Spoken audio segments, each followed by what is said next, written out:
So in this video, I will be teaching you on how to fix people option not showing on your messenger.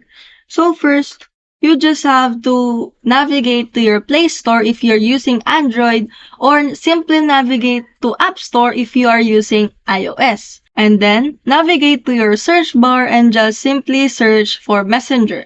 And then you just have to update it. After that, you can also try some of the methods which is presented on the screen, which is clearing your cache if you are using Android by simply navigating on the settings.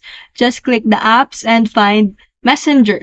And then you just have to click the clear cache. And then for some methods like reinstalling Messenger, you just simply uninstall and reinstall the app and just simply log in again. Also, you can also restart your device to fix temporary glitches.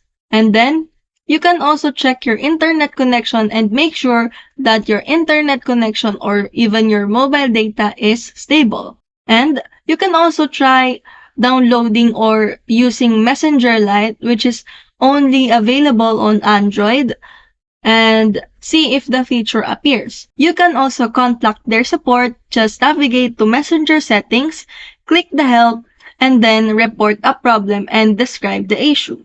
And that's how you fix people option not showing on your messenger.